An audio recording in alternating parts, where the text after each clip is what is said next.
시신을 못 찾았기 때문에 얘를 기소한다 손 치더라도 유죄가 떨어질지는 이 당시 상황으로는 불가해요. 자신 있었죠. 시신 없는데 니들이 아무리 그래봤자 13년 사세요 하고 이제 재판장이 하니까 이 새끼가 손 들고 할 말 있다고 그래요. 질문 있습니다 그래서 질문. 판사님 13년이 장난입니까? 그때부터 소리 막 지르고 난동 피우고 법정에서 난리 지랄을 한 거예요. 시신 없는 살인 사건으로 맞습니다. 알려져 있는데요. 첫 번째 케이스. 유죄 선고를 받았던 케이스입니다.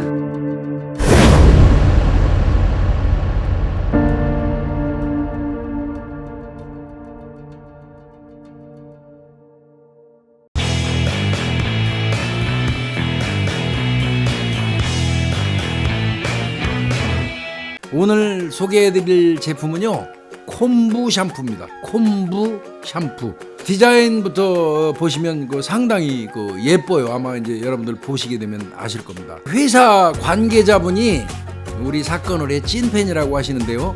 사건 의뢰에서 많이 기부도 하고 좋은 일 하는데 우리들도 좀 동참해야 되겠습니다 하면서 저희한테 이렇게 광고 의뢰를 한 겁니다.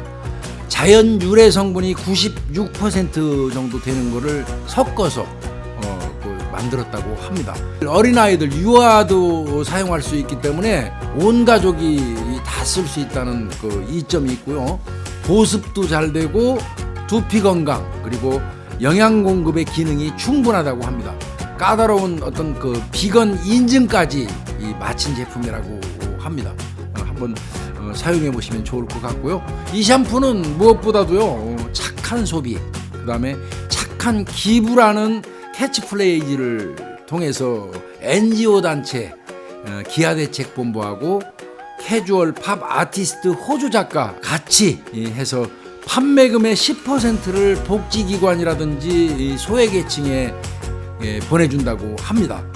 온 가족이 같이 쓸 수 있는 비자극성 콤보 샴푸, 두피 건강도 지키면서 착한 소비, 착한 기부 어떨까요?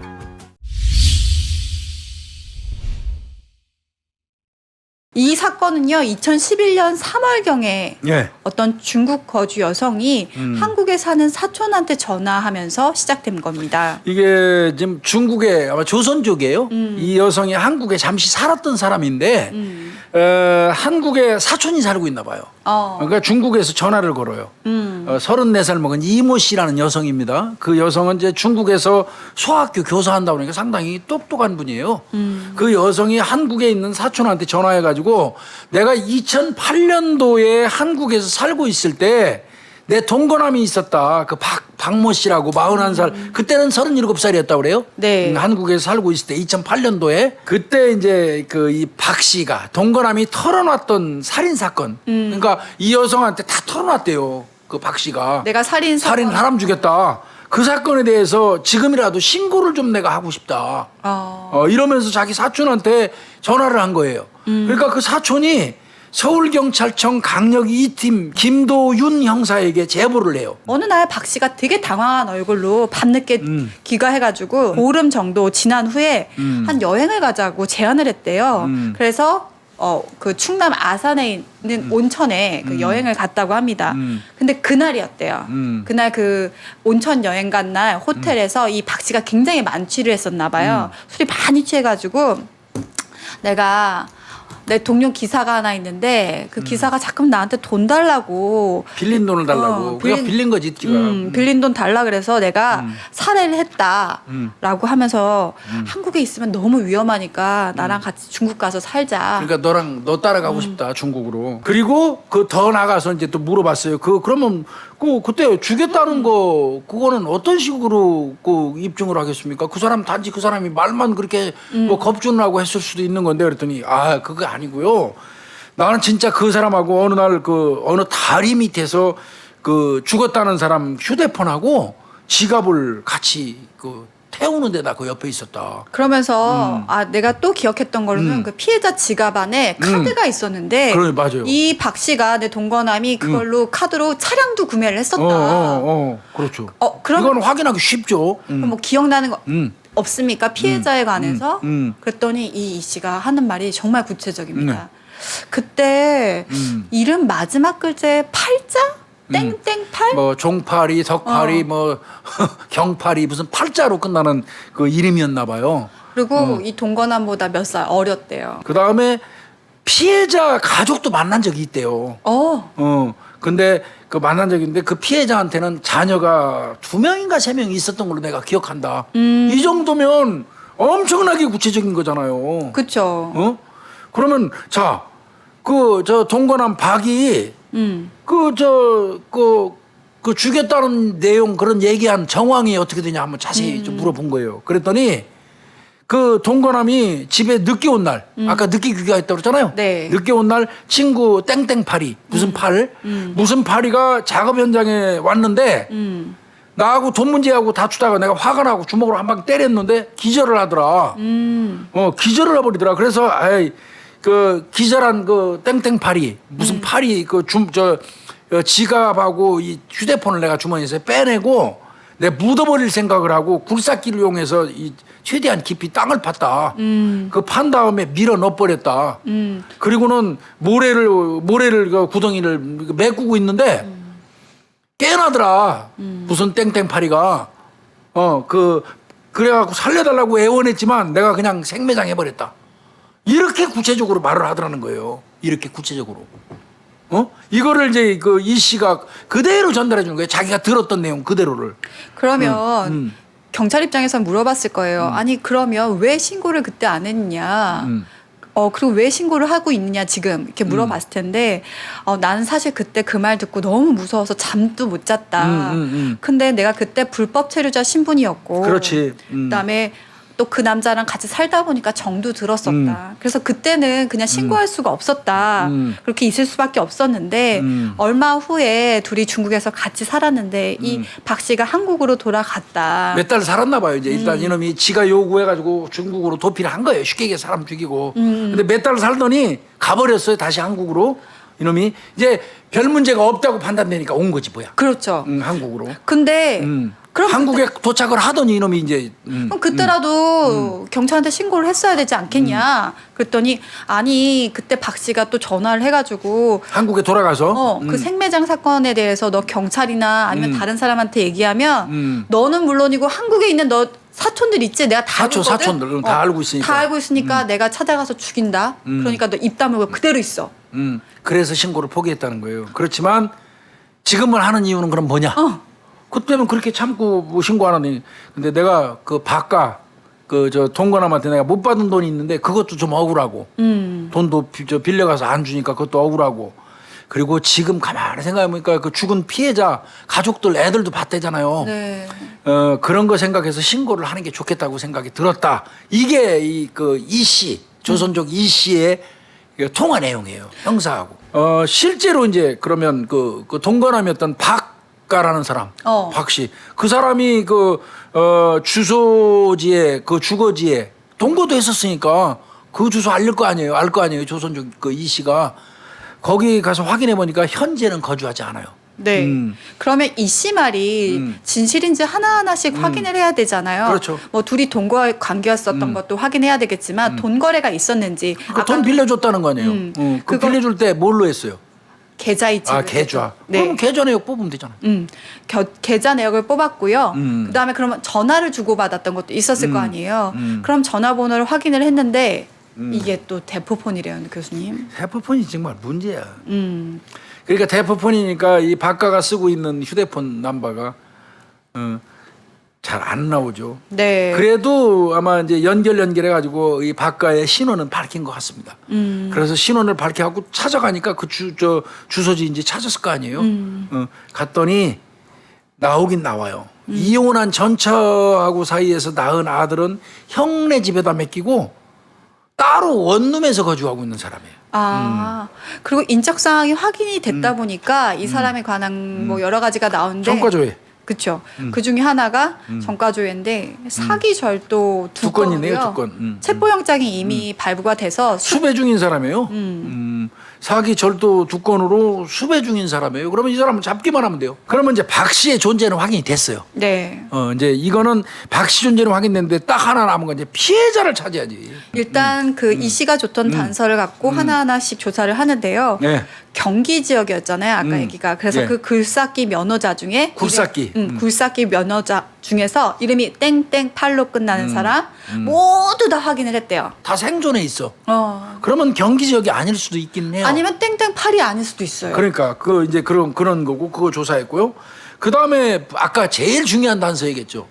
지갑에서 피해자 카드 꺼내가지고 그걸로 박 씨가 차 샀다고 그랬죠. 그럼 그 박 씨가 가지고 있는 차 이거 확인해 봐야 되겠네요. 그렇죠. 차를 산 거를 또 추적할 수 있잖아요. 네. 누구한테 어떻게 샀는지 중고차 같으면 매매센터를 간다든지 뭐 새 차 같으면 영업소 직원을 찾아가서 할 수 있잖아요. 네. 그러니까 이제 그거를 확인하기 위해서 경찰 업무 관리 시스템 있잖아요. 네. 이걸로 박가의 인적사항을 딱 넣어보는 거야. 그래서 보니까 그 차종을 찾기 위해서 한 거거든요.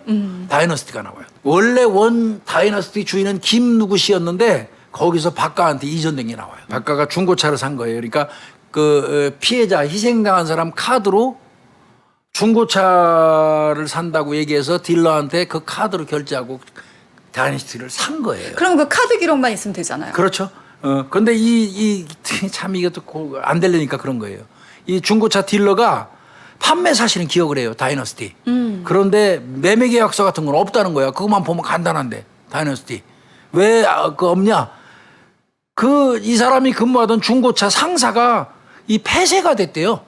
폐쇄될 때 그 모든 자료건 전부 폐기 처분해 버렸다는 거예요. 그래서 압수수색 검증영장을 받아가지고 박가의 거래 계좌 내역을 깠더니 땡땡8이라는 사람이 한 사람 있었는데요. 그 사람의 성씨는 조 씨였습니다. 그럼 맞습니다. 조 무슨 팔이에요. 네, 31세로 나왔는데요. 그럼 아까 얘기했던 것과 일치하죠. 37세 그 박 씨보다 좀 어리다고 했으니까. 6살 정도 어린 거예요. 네.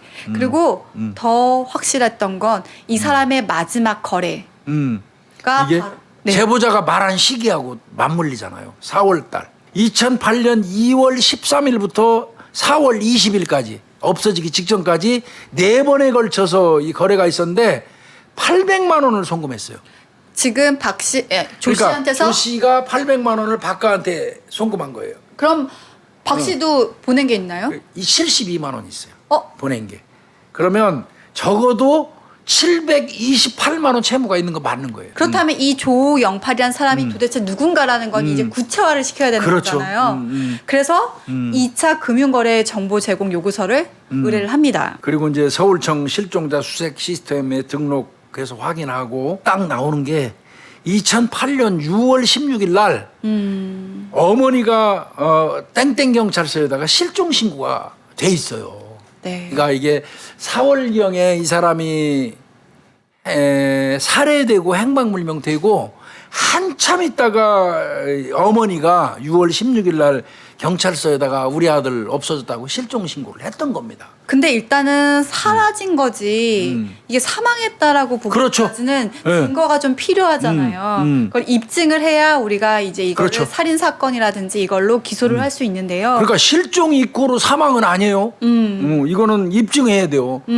그러니까 이제 조사를 해야 되겠죠, 이거. 뭐 일단은 그 뭐 시체를 발견을 못 하더라도 이 사람이 그렇다면 그 후에 행적이 조금이라도 있나 없나 우리가 생활 반응이라고 하죠. 생존 반응, 뭐 생활 반응, 뭐 이렇게 얘기하죠. 그래서 확인을 봤는데요. 2008년 4월이라고 했으니까 딱 맞잖아요. 그 이후로 한번 확인을 해봐야 되는데 계좌, 뭐 돈 있어야 되잖아요. 그리고 카드, 그거 아무것도 없대요. 거기다가 또 생활 반응 찾는 의미에서 요즘에 인터넷 안 하는 사람 없잖아. 요즘에 무작정 그거 해요. 인터넷 로그인 기록 봐요. 근데 교수님 그러면 해외로 나갔을 수도 있잖아요. 출입국 기록도 당연히 봅니다. 출입국 내역도 당연히 봐요. 그다음에 사람이 병원 안 갈 수 없으니까 병원 진료 기록도 반드시 봐요. 심지어는 그 즈음에 투표 있었잖아요. 투표했는지 여부도 봅니다. 그런데 전혀 안 나와요. 이런 반응들이. 이때부터 이제 경찰은 이 조 땡팔 씨는 분명히 사망했다. 이렇게 판단할 수밖에 없는 거죠. 여기서 그렇다면 박 씨를 살인 사건의 용의자로 범인으로 지금 체포를 해야 되는데 그렇다면 이제 지금 현재는 뭐가 없잖아요. 근데 수배가 2건 있었죠. 네. 사기하고 절도. 네. 그러니까 체포는 가능해요. 그다음에 요놈이 사기 등 전과가 17개래요. 박가가 범죄 전력이 많아요.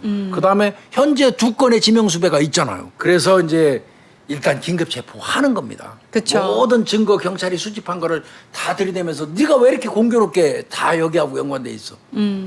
네가 죽였다고 한 날 이후로부터 그 사람 생존반응 없고 너 문자- 너 그 사람 카드로 그 얘기 들어보니까 차 샀다고 그러는데 차 보니까 맞네. 다니엘스 탔다가 얼마 있다가 어느 자동차에 460만 원 주고 팔아먹고 입금 들어온 것도 있잖아. 그런 거 다 탁탁탁탁탁 그 들이대니까 이제는 일부 정도만 시인을 하기 시작하는데 이 일부 시인하는 게 웃겨요. 네. 이렇게 얘기합니다. 2008년 4월 말이었다고 합니다. 경기 용인 처인구 덕성리 일대에서 그때 복토 작업을 하고 있었대요. 논에서 밭으로 이제 바꾸는 거예요. 논 메꿔갖고 밭 만드는 거예요. 형질 바꾸는 거죠. 조모 씨가 나한테 전화가 왔어. 그래서 나 지금 일하고 있어. 그랬더니 자기를 찾아왔더라는 거야. 찾아와서 그 굴삭기 오일을 좀 갈아야 되는데 이 조 씨가 굴삭기 오일을 교환을 하다가 더미 밑으로 뚝 떨어져 버렸대. 파는 대로. 푹 빠져버렸대. 그런데 그때 본인이 구해줄 수는 있었대. 당연히 구해줄 수 있지. 그런데 가만히 생각하니까 자기가 교도소에서 나온 지 얼마 안 돼갖고 괜히 겁이 났다는 거야. 이게 말이 돼? 이게 무슨 말이야? 영어하는 거 이거? 말도 말 같지 않은 소리 하는 건데 하여튼 괜히 겁이 났대. 그냥 뭐 풍덩 빠졌는데. 그러니까 자기가 작업을 잘못해갖고 흙더미에 빠진 것 때문에 겁이 났다는 소린지 전과 때문에 또 뭐 덤택 있을까 봐. 그래서 하여튼 겁이 났다. 그래서 몇 분 동안 고민을 했대요, 지가. 그러다가 에이씨 그냥 그대로 굴삭기를 운전해서 흙을 덮어가지고 살해하면서 이게 동시에 시체유기가 된 것이다. 이런 식으로 말을 했다는 거예요. 뭐 이상한 뭐 진술 과정이긴 하지만 어쨌든 인정을 하긴 한 거네요. 자기가. 그러니까 일부 시인한 거예요. 그러면서 그 유기 장소를 내가 표시를 해놨다. 그 시신 위에다가 내가 널찍한 돌멩이를 올려놨다. 그리고 이게 더 웃겨요. 그리고 뭐라고 그랬어요?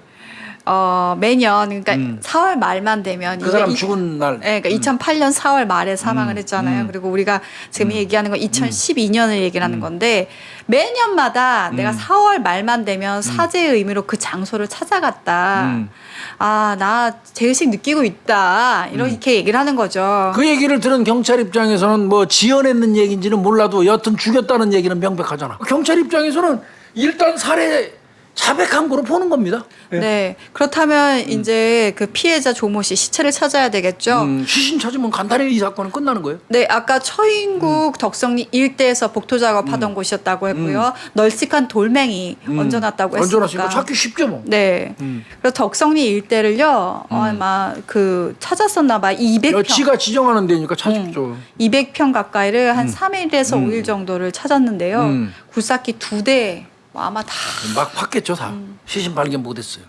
이 경우라면 가능하면 중국에 있는 이 씨가 오는 게 좋겠죠. 네. 그러면 굉장히 좋을 것 같으니까 전화 우편진수를 가지고도 한계가 있으니까 이때는 어떻게 해야 되겠어요?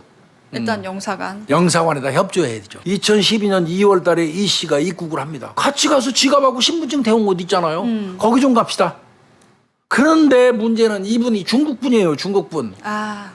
다리 밑에서 태운 건 맞는데 명확하게 어딘지 딱 찝지를 못해. 거의 이제 포기 상태에 있을 때 이 씨를 그 시신 발굴 작업하고 있던 계속 파고는 있었잖아. 거기 덕성리로 데려간 거예요. 아마 그래서 여기서 뭐 기억나는 거 있으세요? 혹시 뭐 이런 와본 적 있으세요? 네. 막 이렇게 하다가 이제 같이 현장을 주변을 돌아보고 있었는데 그때 신고자가 딱 잠깐만요 이러면서 한 여기 현장에서 한 150m 떨어진 돌을 가리켰대요. 맞아요. 다리를. 네, 그 그러면서 다리가 있는 거예요. 형사들도 그때 다리가 보였을 거야 아마.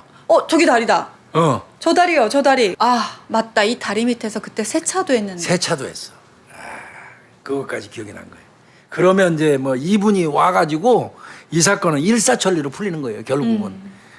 그러면 적어도 시신은 어디 있는지 모르지만 시신은 어디 있는지 모르지만 분명한 거는 적어도 그 인근 그 다리 밑에서 피해자 지갑하고 신분증 태우고 휴대폰도 태웠고 저 차도 세차한 건 명확한 거예요. 증거인멸의 그 명확성이 드러나는 거죠. 그렇습니다. 네. 다시 이제 이놈은 거짓말 탐지 교사 시작합니다. 지난 2008년 4월 당신이 조 땡팔 씨를 죽였나요? 그러니까 거기에서 거짓 반응이 나왔어요. 그러니까 안 죽였다고 했겠죠, 이놈은. 아닙니다. 그랬는데 거짓 반응이 나온 거예요. 당신이 경기도에서 조 무슨 팔 씨를 포클레인으로 묻어 죽였나요? 이렇게 물어봤을 때 아닌데요 했겠죠. 그래도 거기서 거짓 반응이 나왔어요. 네. 11번째 마지막.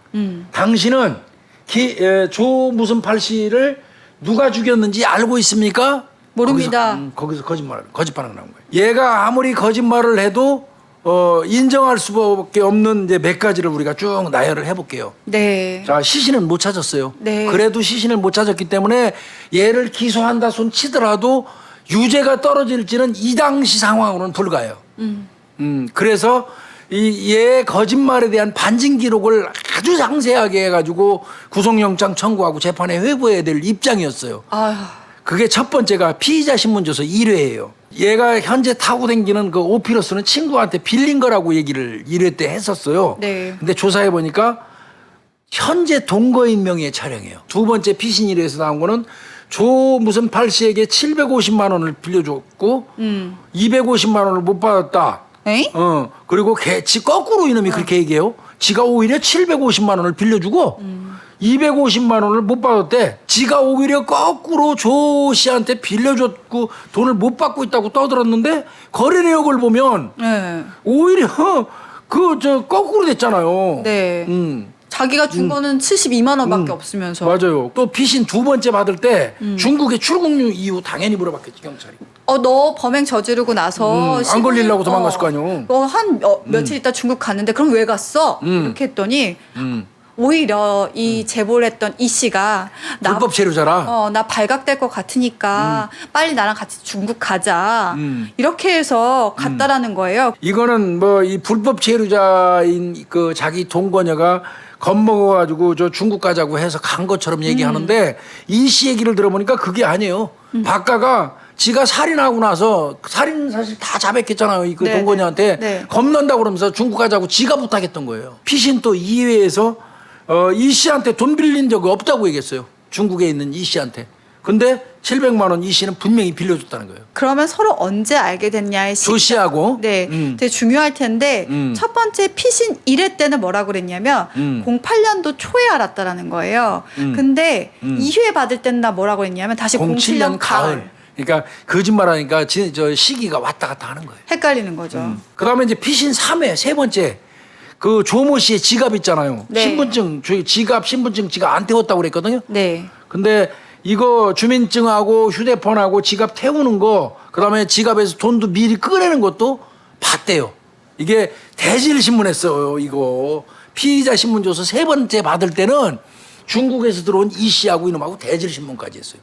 그 이 씨도 대단하신 거예요. 그 진짜 엄청난 협조를 한 겁니다. 엄청 협조를. 이 대질신문에서 조모 씨의 지갑 신분증 나 절대 안 태웠습니다. 이놈 뻗댔잖아요. 그러니까 이제 이 씨는 무슨 소리예요? 그날 분명히 내놓으러 봤어요. 다리 밑에서 주민등록증, 휴대폰, 지갑 다 태우고요. 지갑에서 그 태우기 전에 심지어는 그 지갑 열어갖고 돈만 딱 꺼냈어요. 카드도 뺀 것도 알고 있고요. 이 얘기 한 거예요. 그 다음에 이제 제일 중요한 거 아까 내가 말씀드렸죠. 복토를 했는지 여부. 네. 여기서 나온 건 뭡니까? 그런 사실이 없는 거예요. 이놈은 피의자 신문조서를 6회까지 봤어요. 6번. 그 받고 6회 진술 받고 나니까 이제 박철환 검사가 담당 검사 아니에요. 압수수색 영장도 발부해줬던 청구해줬던 검사잖아요. 그러니까 한번 불렀어요. 그래가지고 일부 자백도 받습니다. 일부 자백을 검사 앞에서 하니까 검사도 이때 비로소 이거 분명히 범인 맞구나 확신을 갖게 되는 거예요. 이놈은 이제 재판에 회부됐어요. 네. 기소는 붙여버린 겁니다. 검사가 시신 없는데도 기소 붙였기 때문에 시신 없는 사건을 기소를 붙이려니까 검사가 직접 불러다 확인한 거예요. 그랬더니 이 새끼가요 어떻게 했어요? 첫 번째는 국민참여재판을 신청을 했고요. 국민참여재판을 신청했어요. 네. 왜 했겠습니까? 시신 없으니까. 네. 이 사건 자신 있었죠. 시신 없는데 니들이 아무리 그래봤자. 그러면서 국민참여재판에서 한 얘기가 있어요. 가관이죠 이거. 아마 의도된 거였겠죠. 처음부터 나는 경찰이 나한테 강압 수사를 했기 때문에 내가 하도 막 뭐라고 하니까 어쩔 수 내가 없이 일부 시인했다. 살인을 했다고 얘기를 했다. 이게 서울중앙지법 417호에서 예. 있었는데요. 그때 배심원이 9명이었다고 합니다. 예. 준비한 증거가요. 와, 이게 왜냐하면 시신이 없기 때문에 그 시신 없으니까 증거 엄청 챙겨야 돼요, 이건. 증거만 84개. 84개. 네. 84개. 네. 검사가 이걸 하나씩 다 예. 설명을 했는데요. 증거 하나에 대해서 계속 설명해야 되죠. 이건 어떤 거고 저건 어떤 건데 이게 2시간이나 걸렸대요. 7월 16일 날 시작한 게 7월 18일 날 밤 10시 30분이 돼가지고 3일간 서울중앙지방법원 417호 형사합의 25부 그 최동열 부장판사 그 주관하에 한 건데요. 그래서 밤 10시 30분 3일 뒤에 끝났고요. 그 다음 날 바로 7월 19일 날 이거 금방도 했어요. 참여재판 끝나자마자 7월 19일 날 새벽에요. 그 전날 밤 10시 30분에 끝났잖아요. 7월 19일 날 새벽에 선고해버렸어요.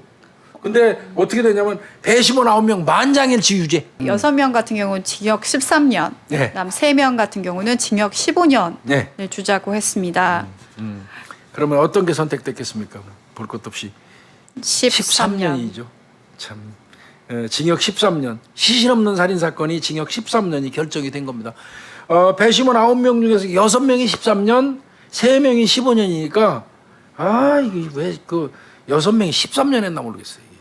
아마 이게 거꾸로 됐으면 얼마나 좋아. 15년하고 13년 2년 차인데. 이러면 항소했어요. 2013년 1월 18일 날 2심이 이제 확정 2심이 열렸는데요. 거기서도 13년 그냥 그 1심하고 똑같이 13년 사세요. 13년 사세요 하고 이제 재판장이 하니까 이 새끼가 손 들고 할 말 있다고 그래요. 박사가. 할 말이 있습니다. 있습니다. 그 질문 있습니다. 그랬어요. 질문. 할 말이 아니라 질문 있다고 그랬어요. 그러니까 13년 때렸던 판사가 또 뭐 질문 마지막으로 있다는데 그거 안 들어줄 이유는 없잖아요. 말해보세요. 골 때려요 이거. 거기서. 판사님 13년이 장난입니까? 그때부터 소리 막 지르고 난동 피우고 법정에서 난리 지랄을 한 거예요. 그래서 교도관이 이런 때 법정 경위가 있고요. 네. 교도관이 와가지고 제 앞에서 확 수갑 쥐어서 끌고 나가. 이때 재판장이 13년이 장난입니까 하고 소리 지르니까 나가세요 하고 딱 한마디 하고 그냥 보내버렸어요. 안타까운 것 중에 하나는요. 이게 시신은 어쨌든 아직 살인에 대해서 유죄라고 선고를 했다면 일치를 했다고 한다면 그 살인에 마땅한 형량을 줘야 되는 거고 그렇죠. 그리고 그 시신까지 발견하지 못하게 이 사람이 지금 거짓말을 하고 있다는 부분도 반영이 됐어야 됐을 텐데 좀 안타깝게 13년이라는 형을 선고를 했습니다. 이놈은 꿈속에서 13년 동안 계속 찾지 못한 시신으로부터 쥐뜯겨야 돼요. 계속 그래 고통받고 아주 가시같이 말라야 돼. 이 나쁜 놈의 새끼. 그 죽은 사람 있는 곳마저도 밝히지 않은 이런 나쁜 놈 말이에요. 지금이라도 네. 하늘을 보고라도 지금이라도 내가 어디에 묻었다고 정확하게 얘기해서 시신 찾아서 그 피해자 유족들 한이라도 풀어줘야 할 거 아니에요. 또 피해자 한이라도 풀어주고. 가족들이 유족이 있잖아요. 이런 나쁜 놈 말이에요. 네. 이게 세상에 나쁜 놈이죠. 아마 그 말을 그거마저도 안 해서 이놈은 지옥 가는데 그 KTX 끊어놓은 거예요. 하여튼 이놈은 그 교도소에서 고생하시기 바랍니다. 많이 고통받기를 바랍니다. 그리고 꼭 시신이 어디 있는지 예, 말을 해주길 바랍니다. 예, 고생했습니다. 네.